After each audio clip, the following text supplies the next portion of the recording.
ओम नमः शिवाय। भक्तजनों, आज हम आपको सोमवार व्रत कथा का संपूर्ण वर्णन करेंगे।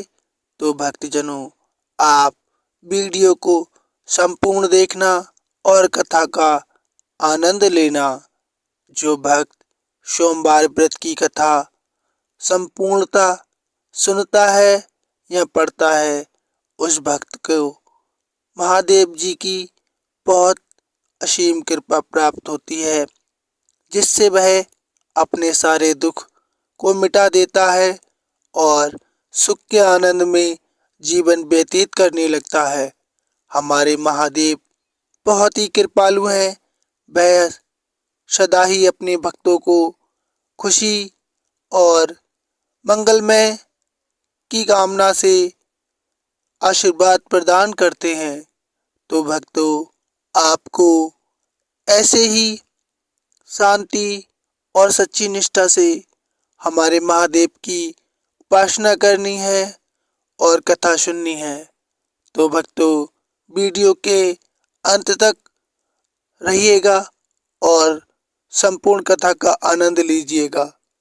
आइए भक्तों, शुरू करते हैं। अगर आप हमारे चैनल पर नए हैं तो चैनल को सब्सक्राइब कर लें और वीडियो को लाइक शेयर अवश्य कर लें। आपका बहुत धन्यवाद होगा। महादेव आपके भंडारे भरें और आपको सुख शांति प्रदान करें। तो आइए भक्तों, कथा का अनुसरण करते हैं। किसी नगर में एक धनी व्यापारी रहता था। दूर दूर तक उसका व्यापार फैला हुआ था। नगर के सभी लोग उस व्यापारी का सम्मान करते थे। इतना सब कुछ होने के बाद भी व्यापारी बहुत दुखी रहता था, क्योंकि उसके घर कोई पुत्र नहीं था, जिस कारण अपने मृत्यु के पश्चात व्यापार के उत्तराधिकारी की चिंता उसे हमेशा सताती रहती थी। पुत्र प्राप्ति की इच्छा से व्यापारी सोमवार का व्रत, भगवान शिव की पूजा याचना किया करता था और शाम के समय शिव मंदिर में जाकर शिव जी के सामने घी का दीपक जलाया करता था। उसकी भक्ति देखकर माता पार्वती बहुत प्रसन्न हुई और वह भगवान शिव से आग्रह करने लगी कि आप व्यापारी को एक पुत्र की प्राप्ति का वरदान अवश्य दें। परंतु महादेव ने माता पार्वती से कहा कि जिसके भाग में जो होता है वही मिलता है। परंतु माता पार्वती नहीं मानी। वह बार बार आग्रह करने लगी। शिव जी माता पार्वती के आग्रह को स्वीकार कर लिया और उन्होंने व्यापारी को पुत्र रतन का वरदान दे दिया। परंतु उन्होंने माता पार्वती से कहा कि इस पुत्र की आयु मात्र 16 वर्ष होगी, उसके पश्चात इसकी मृत्यु हो जाएगी। उसी रात स्वप्न में आकर व्यापारी से भगवान शिव ने कहा कि हे व्यापारी, तेरे घर पुत्र रतन की प्राप्ति होगी, तू खुशी मना। परंतु उस पुत्र की आयु मात्र 16 वर्ष होगी। सुबह जब व्यापारी उठा, उसने इस बात को स्मरण किया तो उसे खुशी भी हुई, लेकिन पुत्र अल्पायु होने के कारण उस खुशी को नष्ट कर दिया। व्यापारी पहले की तरह सोमवार के दिन भगवान शिव का विधिवत व्रत करता रहा। कुछ महीनों के बाद उसके घर एक सुंदर बालक ने जन्म लिया और घर में खुशियां ही खुशियां भर गईं। बहुत धूमधाम से पुत्र जन्म का समारोह मनाया गया, परंतु व्यापारी को पुत्र जन्म की बहुत खुशी नहीं हुई, क्योंकि उसे पुत्र की अल्पायु होने का रहस्य पता था। जब पुत्र 12 वर्ष का हो गया तो व्यापारी ने कहा, मेरा पुत्र बनारसी पढ़ने जाएगा, उसके मामा को बुलवा लो। मामा को बुलवाया गया और पुत्र को मामा के साथ बनारसी पढ़ने के लिए भेज दिया और कहा, जहाँ भी तुम रुको विश्राम करो, वहाँ पर यज्ञ करवाना, ब्राह्मणों को भोजन करवाना। मामा भांजे ने ऐसा ही किया। वह जहाँ भी रुकते विश्राम करते, यज्ञ करवाते, ब्राह्मणों को भोजन करवाते और यात्रा फिर आगे निकलते। लंबी यात्रा के बाद मामा भांजे एक नगर में पहुंचे।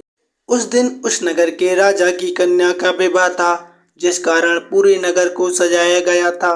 निश्चित समय पर बारात आ गई, लेकिन वर का पिता अपने बेटे के एक आंख से काने होने के कारण बहुत चिंतित था।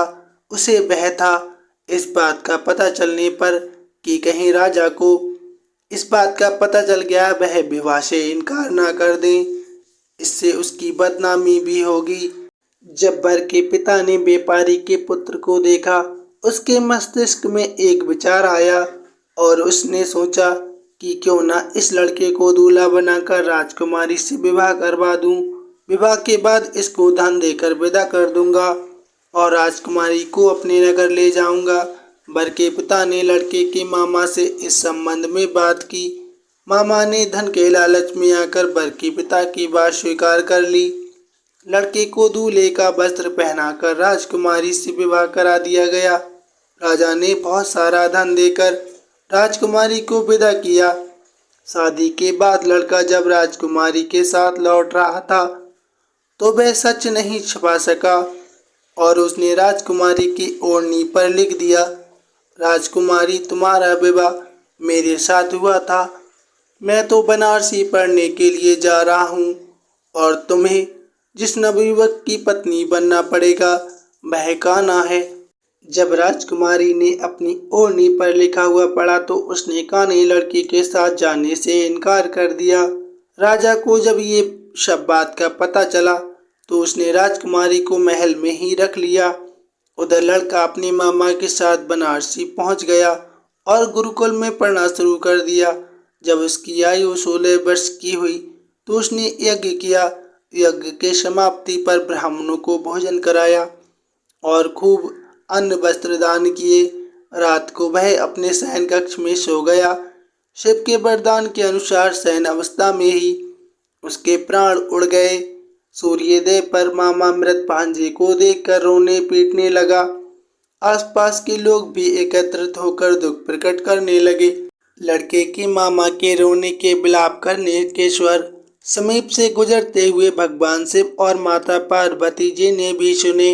माता पार्वती ने भगवान से कहा, प्राणनाथ, मुझे इसके रोने के स्वर सहन नहीं हो रहे हैं, आप इस व्यक्ति के कष्ट को अवश्य दूर करें। भगवान शिव ने माता पार्वती के साथ आदर्श रूप में समीप जाकर देखा तो भोलेनाथ माता पार्वती से बोले, ये तो उसी व्यापारी का पुत्र है जिसे मैंने 16 वर्ष की आयु का वरदान दिया था। इसकी आयु पूरी हो गई है। ऐसा सुनकर माता पार्वती फिर भगवान शिव से निवेदन करने लगी, उस बालक को जीवन देने का आग्रह करने लगी। माता पार्वती के आग्रह पर भगवान शिव ने पुनः उसे लड़के को जीवन दान दे दिया और कुछ ही पल में लड़का जीवित होकर उठ बैठा।